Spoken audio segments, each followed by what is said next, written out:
Good afternoon and welcome to another episode of Rachel Gaffney's Real Ireland. We are broadcasting from the studios live here in Dallas, Texas. And today is May the 22nd and outside it's 87, 88 degrees. A bit blustery. Can't decide whether it's going to storm, tornado, rain, sunshine. What's going on, Anna? Yes, I don't know. I'm very confused too. I don't know what to dress. I don't know what to do because it's like you have plans and then suddenly nothing's happening and you're like, but I planned on things. Anyway. So here we are though, and delighted to be with you again. This week we're going to be visiting my home county, which is County Cork, known as the Rebel County. Did you know that? Well, Rachel, I wouldn't expect you to be from anywhere else. Yeah, I'm not from the Garden of Ireland. I'm not from the Wee County. I'm not from any of these other counties. I'm from the Rebel County. And if you were to ask my husband, he'd say, very appropriate. Right. And I love that you said we. It's one of my favorite words that means small. Yes. And actually, that county is, do you know which county it is? Which county is it? County Louth. Known as the Wee County. Yeah, it's a small county. Small, but packs a mighty punch. But we'll be doing a show on Louth in the future. Can't wait. But like I said, anyway, recently I was travelling home. I went to Cork and I visited Longueville House. But before I get to that, because they're going to be our guests today on the show, William and Aisling O'Callaghan from Longueville House in Mallow, County Cork. But before I get to that, I wanted to talk to you guys about something that happened last week. Quite by accident. It's true. As everything does in this show when it goes live, anything can happen, right? And we started off, I was talking about some crisps. So remember, in Ireland, we call them crisps, and over here they're called potato chips. Yep. And it started this conversation or this dialogue on Tato crisps. And Tato crisps are sort of synonymous with Irish crisps. Of course, now there's lots of other ones. Another one is King crisps. There are a lot of new ones on the market, but these two are iconic, and especially for the diaspora, for the Irish diaspora worldwide. So we thought we'd do a little poll, and the person I have to thank for this is Yvonne Gorman Brown. I don't know if she's watching or listening today, but she was last week, and Yvonne started this thing about which was better, and some people were saying they'd have them on their sandwich, and some people like them on buttered bread. But we said, was it going to be Tato or King crisps? Okay, I'm excited. What was the poll results? And the winner was overwhelmingly Tato cheese and onion crisps. Yes. And I can even tell you, I can be a little bit more give me all the numbers. So the data was that 70% of people voted for Tato and 30% for King crisps. So I think we now know which is the favourite Irish crisp. Clearly. Mm-hmm. So now that's very, very, now we have all the serious content out of the way. Some people are checking into all sorts of, news shows, and they're checking into us to know about which potato crisp or which chip to eat. Solving humankind problems. Yeah, first world problems, right? Yes. Sure, it's only a bit of fun, right? Every week I'm talking to you about Ireland, the Ireland I know, and introducing you to the people, the places and the products in Ireland that really and truly don't always get a look in. And this week is no exception. And like I said, we're going to travel to the south of Ireland, to the county of Cork, and just a little bit north of Cork. Maybe we'll show a map and help people see and visualise where we are. So if you look there to the south where it says Cork, which again is where I'm from, and just north of Cork you have a town called Mallow, Mallow, which is where the Mallow races are held. And there's a beautiful Georgian property there, and it's called Longueville House. Do we have a photo of Longueville House? There it is. Now, this Georgian property is run and owned by two of the nicest people I know, William and Aisling O'Callaghan, and it's a Georgian property. And just a little fact, did you know that next year this house will be 300 years old? No way. Looks beautiful. Isn't it? Well, to tell us more about the property, and for anybody who's interested in going to Ireland, number one, going to Cork and staying in Longueville, so you might have a family reunion, or you might want to take a big group and take the whole house for the night and go fishing. Oh yeah, you were telling me this is possible. Oh yeah, well, I'm jumping ahead of myself there now, but I am going in September, and I'm taking a group, and so if anybody wants to join me, we're actually going to be staying in Longueville House. But this week, live from Longueville House, we have, and I'd like to welcome William and Aisling O'Callaghan. So do we have them there on the feed? Yes, we do. Hi there. Hello, Rachel. Howdy, Texas. Hello, Cork. How are you? Delighted to be here. Delighted to be talking to you. I'm so thrilled to have you both here. And full disclosure, I was with William and Aisling. I visited with them probably just 2 weeks ago when I was over, and I said, come on, you guys have to come on. You've got to meet the people in Texas. And indeed, the people who are watching us, I know if people are watching us all over the United States and Australia and everything. So if you haven't, if you've been there before, if you have stayed, let us know on our Facebook Live feed or on Twitter. If you have any questions for them, our producer Anna will be happy to try and address them as well. And by the way, hello Pamela and Judy. They're on the feed right now. So hello there. Hi Pam. Hi Judy. Nice to have you with us. So let's go straight to this, and let's start with a couple of things about the property. William, Aisling, can one of you tell us? I said you're celebrating 300 years. 300 years of what? That property being built? I'll leave it to you. Well, the property was built in 1720 by the Longueville family. And the Longueville family acquired the property from the O'Callaghan family previous to that. So when Oliver Cromwell came to Ireland, he took all the land and he gave it to his soldiers to reward them for the campaign in Ireland. But my granddad came back in 1938 and bought the property back off the family. So there's only been two families here since the 12th century, the O'Callaghans and the Longuevilles. Oh my goodness. Briefly, yeah. Oh, that's wonderful. And long may it continues to stay in your family, may I say. I noticed a photograph on Instagram recently on one of your posts. I think Aisling might have posted it, and if it's okay to say this, but you had an O'Callaghan family come to stay with you that were actually connected to you, and they were learning a little bit about the history about where they're from. Were they from the United States or from Europe or somewhere like that? They were from Barcelona. So when the O'Callaghans, when the castle was taken off them and their lands, the chief went to Spain to fight with the King of Spain against the English to try and regain his lands. And the present chief lives in Barcelona, and his daughter visited us last week, and we took her down to the castle, and her name is Elena, which is an old O'Callaghan name, and my daughter is Elena, and we had photographs of the two Elenas at the castle. Oh, that's fantastic. And I would urge people to follow you on social media, on Instagram especially. You post beautiful photographs. I'd like to tell people a few things about the property and things they can do there. So this is a beautiful property. How many bedrooms do you have, Aisling, there at Longueville House? We have 16 bedrooms here in the main house, Rachel, and we have another little property in the courtyard that also has another 5 to 6 bedrooms. So between the two buildings, we can accommodate up 40 people. And we have plenty of, nice, luxurious public areas. There's a lovely drawing room with the gorgeous welcoming fire. We have a fabulous little green dining room. We have the president's room. We have, we have a lovely conservatory. It dates back to 1865. So there's a real sense of history, and so those that are kind of culturally or architecturally curious, Longueville House is a really lovely place to visit and to base yourself out of. So yeah, it's quite a sizable property. It's also nestled on 400 acres. So being beamed into a little place like that. It's like that's nestled in 450 acres. You have complete privacy. You have the run of the place. You have the river running through it. There's a vineyard. There's an orchard. There's a kitchen garden. So there's an awful lot to the property. It's quite a unique piece of property. Oh, for sure. And I took some photos while I was over there. Anna, our producer, while you were chatting, Aisling, was just showing your Instagram feed as well for people to see and so they can follow. Because, Anna, you can see, don't they post some beautiful photos on Instagram? Yes, they were so cute. Oh, my goodness. Yeah, and very interesting. They're always telling stories, aren't they? I want to give a shout out, actually. Somebody messaged me last night. I forgot to say this. This is a message for Aisling and William. So about 2 years ago, I think it's 2 years ago now, they're going to laugh, they're going to remember this. I got contacted by somebody who wanted to go to Ireland, and his name is Jake McDorman. Does anybody know who Jake McDorman is?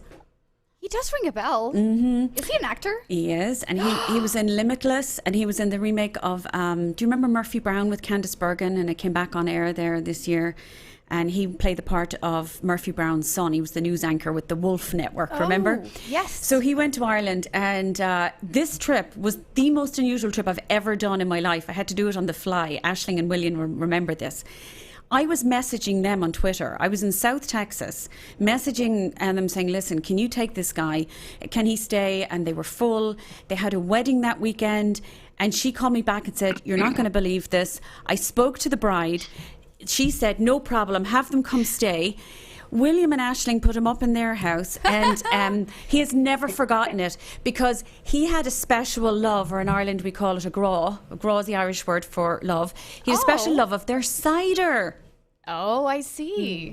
So last night I got a message from Jake to say, would you pass on my best to William and Aisling and how much he still remembers his stay at Longueville, how hospitable they were. And he's now telling all of his actor friends in LA and everything to go to Longueville House in Mallow in County Cork. So a special hello to you both from Jake. Oh, that's really nice. Yeah. And we don't have any photographic evidence of him with the cider, unfortunately. Oh, had you given me more time, I would probably look on Instagram or something. Oh, I don't think he'll have posted those. But he does remember it being the best sing-song of his life. But speaking of cider, and actually I'll go back to the house itself. I took a photograph of the bedroom there, one of the bedrooms in Longueville House. Do we have a photo there of one of the bedrooms? And I've given them lots of photos, sorry, so I'm kind of picking at things out of my brain going, have you got this photo, have you that photo? But there we go. There's one of the lovely bedrooms. Yes, isn't it lovely? Oh, I love the headboard with matching the top section over there. Oh, isn't it lovely? So but it's so classic and it's traditional and it's tastefully done. The food is to die for in Longueville House, and this is what's another a very unique element. Do you see that fruit that I'm showing there? Those are from their garden. I don't know if Aisling and William can see this, but I think they're red currants. Have you got that photo again? They're red currants. Yeah, I can see black currants. And black currants big and black currants, I think. And there's some red currants. Red currants on the right in the small bowl. Mm-hmm. And can you tell people who are watching where you get your fruit from? Well, we get it from our garden. We have a garden, a walled garden, which was built in 1829, and it's we get all our veg and fruit all year from the garden, and we use seasonal veg and fruit, whatever is available in season. Oh, I love that. It's so great. This is what's so important, and this is what makes your stay in properties like this in Ireland so special, because it's not your box top property. It's not, food that's just brought in from some stores. And William himself is an incredible chef. Now, they have their own pigs there at Longueville, and they clear the land. They're natural scavengers, and then they actually the cycle of life and nature, but they butcher their pigs, and so they have the best pork in Ireland, and you'll have it for breakfast, a nice side of ham. I love that you just said they butcher. I've never injected those pigs. You've never injected them, okay? Yeah, and then they've never had an injection. They never had. Nice. See, that's really important though, because people are thankfully, are getting more concerned about the provenance of their food. And at Longueville, like I showed that fruit. We have a photo of the walled garden. I took a photo of their walled garden. You can go foraging. You can go off in a little woodland row. And every year, I think it's around October time, they're going to correct me here, but they do this fantastic day out where you basically get a little... that's their orchard. Nope. But there's one, yeah, there's the entrance into the walled garden. Yes, the garden. That's one of the entrances. The garden. And then there's a lovely path up there where they can go. Don't you do where people can learn all about mushrooms? Oh, let's stop there at Right, that we do photo. that. I want to show this the photo. courtyard. So, in the courtyard over there, the house with is it the blue door there, Aisling and William? Blue door. Yeah. That's the one. Yeah. Yeah. That's another house that's available. You can have that entire house as well if you want. So if you've that's got, awesome. yeah, so if you have a family reunion or a special group and you're going fishing or golfing or anywhere, you can take the whole property. I mean, that's the way to do it because they'll create the whole bespoke experience for you. That's right. But yeah, no, it's incredible. Now let's go back to the orchards. These orchards are beautiful. And William's father, Lord rest his soul, planted all these orchards. And of course, when you have all these orchards, what have you got? You've got all of these apples. So what do? You know, some people say in life, when life gives you lemons, you make lemonade. But when life gives you apples, in this case, what do the O'Callaghan's do? They make cider. Look at their cider. So this cider, can I just say for anybody listening or watching, and let's get this right. In Ireland, when you say cider, if you go into a bar and say, I'll have a glass of cider, you're going to get alcohol. We don't call it hard cider in Ireland. We just call it cider. Okay. So if you have apple juice, you just call it apple juice. Right. Okay. Let's not that makes complicate sense. things. So you either have apple juice or you have cider. Those are the two options. In America, if you have cider, it's basically non-alcoholic, it's apple juice. It's just so sweet, right? It's Or just hard juice. cider. So hard cider in the United States equals cider in Ireland. So let's talk cider. And a few weeks ago when I was with them, William took me out into the orchards. And Anna, can we roll a little bit of film there, footage of these orchards? So here we are at the orchards, the back of Longueville House in Mallow in North Cork. And I am here with William O'Callaghan and, of course, all of his dogs who followed us around. Well, we just have to mute the audio because I don't know what happened there. That's So I'm right. sorry. We were going to mute the audio because the wind was in the background. But do you see his dogs? Look at the dogs. Oh, so cute. Oh my gosh. Can William see this as we're running this footage? mhm. William, Yeah. can you see your dogs? So Yeah. maybe you could tell them a little bit as we're showing the footage. We'll just keep showing the footage. But the dogs were hysterical. They followed us everywhere. But you can see the trees there. What kind of trees are they? These These are special apple cider. trees. Yeah, the one tree you're looking at there is called a Michelin apple, cider apple tree. And the smaller tree is a Dabinet. Okay. And that's So you have two different types of apples. So you have the Michelin, the Dabinet. So to make your cider now, at this stage here, we are May 22nd. So the apple blossoms are out right now, correct? Oh, they're in full blossom now. It's absolutely stunning at the moment. It's a full blossom. And the apples are just setting on the trees. So the cycle is starting all over again, and we're going to be harvesting in October. And Harvesting what in we do in October. October, we go into the orchards and we pick all the apples. We have machinery to do it because you'd need about 30 people otherwise, and it might be Yes. too expensive to buy. So we go in with machinery and we harvest all the apples and we take it to the crush house, crush and press the apples to get the juice.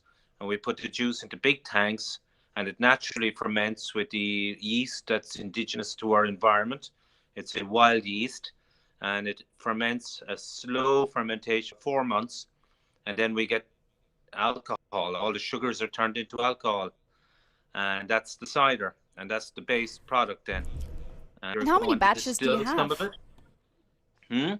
Sorry. Normally when you do a batch every season, how many are we looking at? Like how much do you produce? We're looking at 60,000 bottles, maybe 100,000 bottles. So you Wow. only get Wow. one shot of it.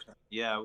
Whereas beer people get to make beer every 6 weeks. We get one shot of it every year. And it's in October.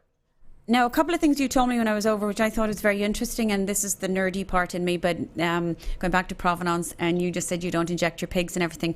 You had told me with those trees that you spray them with boron. Oh yeah, that's just a mineral and the leaves absorb it, and it's good for It's very good at the flower stage to spray on boron. And if you spray boron at the flower stage, you get a good apple set. So that's what we do when the flowering is going on. We spray boron. So this is not a artificial chemical or anything. This is just a natural. No, so this is a mineral. wonderful way. Yeah. I mean, I knew that, but I just wanted to clarify for people so they know that. And then also you mentioned to me you had the two trees, you had the Davenant and the Michelin apples, but you then had a row of trees in front of that, and you said that they produced a sweeter juice, which you do use for your apple juice, but you said you do combine... when you're making your juice, could you explain a little bit about the different types of apple juices that you combine, please? So we take the cider apples and we use that, and we ferment those apples to get the cider. But just before bottling, we add sweet juice into the very dry cider, because all the sugars the natural sugars have been turned into alcohol, and it's very dry.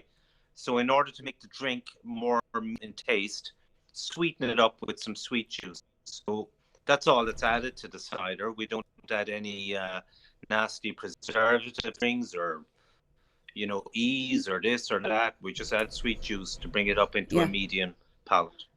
We don't spray the apple trees with Roundup or any glyphosates or anything like that. Okay. Now you mentioned, Anna, earlier on about how cider over here can be very sweet. Yeah. And I'm not a cider drinker. I don't really like apple juice. Yeah, that's me. And I don't like apple juice over here, no disrespect, because it is incredibly sweet. Now, when I was there last year in West Cork for a week, I took my husband and I took our sons for a week in West Cork. My husband returned to the United States, and then the boys wanted to do some fishing. So I contacted William and Aisling, and they have a gilly there on staff. And I'm getting to the apple juice now. If you show that photograph there, that's Matt, my youngest son, with the gilly, and they were out trout fishing, fly fishing. Now, I for full disclosure there, that water level was very low. Ireland experienced incredible heat, and so of course it had gone down a bit, but they had a fantastic time. Now they packed a picnic for the boys. Do you have a photograph there of the apple juice? Wow, that looks so nice. And that apple juice, I love the color too. But that apple juice is the best apple juice I've ever had. I am now an apple juice drinker, but only if I can drink their apple juice. And I'm not just saying it because they're on the air, but it's like anything else. Really good strawberries, really good raspberries. If they just taste good, you don't need anything else. You don't need that's to. True. The natural sugars and fruit should do it. God, an apple should taste like an apple, and their apple juice tastes like apple juice. And then when the two boys were finished their picnic lunch and they went back fishing again, I took a photo of James and Matthew. Do you see that photo? Can you just press hold on that for a sec? Which one? This one right there. That one, okay. So that's James on the left and Matt on the right. And the reason I want you to look at this photograph, for any parents out there, can you see their hands? Can you see on the right Matthew's hands? What's in his hands? Well, this seems like fishing. Fishing rod in one and nothing in the other. Yep. And my other son, what's he doing with both of his arms? They're tucked in. In the pockets. Do you notice what neither one of them are doing? Well, they're not taking selfies. They're not taking selfies. They're not on their phone. They're not This was one of the best days I've had in a long time on my trips, because those two one was just finishing college, the other's still in college. To have my two boys just out there for the day with the gilly, chatting with the gilly, eating, fishing and talking. This is what it's about.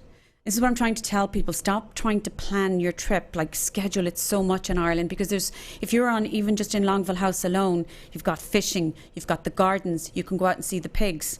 If you don't mind that they're going to end up on your plate in a few months, you can. It's nature. We have to eat eggs and everything, that's right? True. Okay, come on, people. Is that the reason why you didn't put the really cute pig photos that you had sent me earlier? No, they don't name their pigs. They told me. Is that right, guys?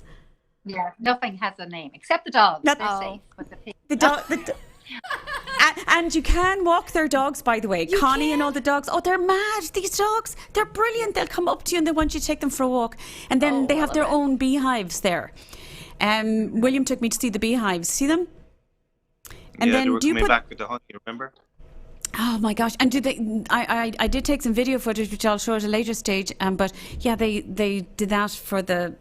They have the honeycombs in on the breakfast table. Oh wow! can I ask you guys, did you guys win an award this year for anything by any chance from Georgina Campbell? We did. We won an award for our brown bread. We have a very nice brown bread that Georgina Campbell has given us, Cor, and we won it. It's a brown bread that has some cider in it. So some people would do brown bread with stout, but ours has cider. So we won I love an award it. this year. And brown Georgina. bread And for last people. year- Last year we won a silver medal for our cider in a national competition, Yeah. and a gold medal for our more cider, which has got a little bit of brandy in it. Now, going back to cider, We also we got make, it. we also make There it is. brandy. Yeah. Look at their brandy, their Irish apple brandy, the Longueville House brandy. Now, going back to the cider is now available in the United States, folks. And it is not called Longueville, it's called O'Callaghan cider. I might have a photograph of it there up in the tree again. There it is. It's do you love my photography, guys? I must have looked like, I don't know what. I wandered out there one day with a bottle of cider and perched it between the branches and took a photo. I'm never going to get a job as a food stylist, but there you go. I tried, right? It was just, but that cider anyway is available in the US. Now, they have an importer called Shelton Brothers, and they are the importer for O'Callaghan cider. So if anybody's looking for cider, their cider, it's in most states. I can't tell you which state it is in exactly, but from what I understand, at least 40, maybe 42 states.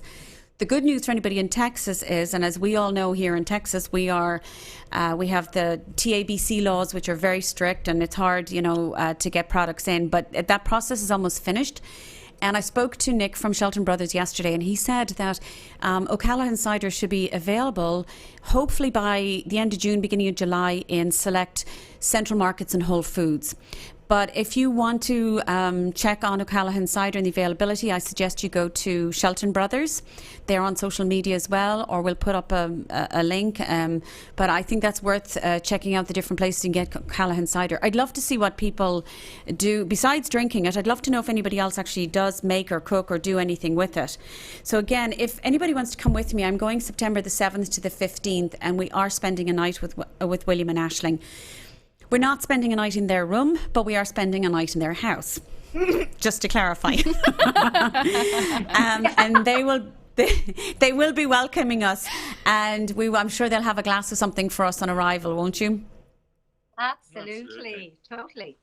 And you'll also try the brandy, so there'll be plenty to experience. We'll probably make a cup Absolutely. of cocktail. Yeah. Yeah, and a little Irish coffee. I mean, gosh, we won't invite Jake McDormand back on this trip with us, though, because there's only so much brandy. How many did they say they produced? How many cider bottles? 60,000? I think so, right? Was it 60,000, William? Yes. That's Yeah, right. no. Last year. Yeah, no, then Jake can't come back because you need some to sell. So he's going to kill me. He's going to send me a text and say, "Come here, you're going to make me out to be somebody who has a problem." But anyway, can you believe that a half an hour has flown by? He's gone very quickly, very, very quickly. Mm-hmm. And I see you're there in that lovely private drawing room back there. By the way, that room is for residents only, which is another nice little reading room in the back of the house in Longueville. So, William and Aisling, can I just say a huge thank you? And I'm so glad we got to connect with you via internet, because it can be, as we know, dodgy at best. But thank you very much. And people can follow you again on Longueville House, Longueville. That's Longueville House. We'll have links up for this, and of course you can reshare this afterwards, and it'll be on podcast, and you can reach out to them. So thank you very much for joining us. Thank you, Rachel. Thank you, Anna. It was a pleasure. Thanks. Thank you. Thank you. All right. So, Rachel, final thoughts on closing the show? Yeah. So what did you think? Did you enjoy meeting them? I am so excited to hear more about their property, because you've taken on a trip, you've taken us on a trip, and it's just so great to see all the things that they provide. It's just pretty much, just think about anything, they will do it, right? Absolutely, within reason. Oh wow. And Within reason. and legal too, of course. And legal. Legal. But What no, this basically what I want to end the show on is this. This is what I want people to know about. These are the people I want people to meet. I want you to know about in Ireland when visiting or before you go, is to really get an insight into the Ireland that I know and love well. to take you off the beaten path and meet the characters. And I say characters, the people that are going to welcome you, and they're going to teach you so much about their areas. Well, hey, quick fingers here. That's all right. And anyway, until next week, it's perfect timing actually, because next week we will be visiting yet another county. So tune in until next week. Bye, y'all. Thanks for watching.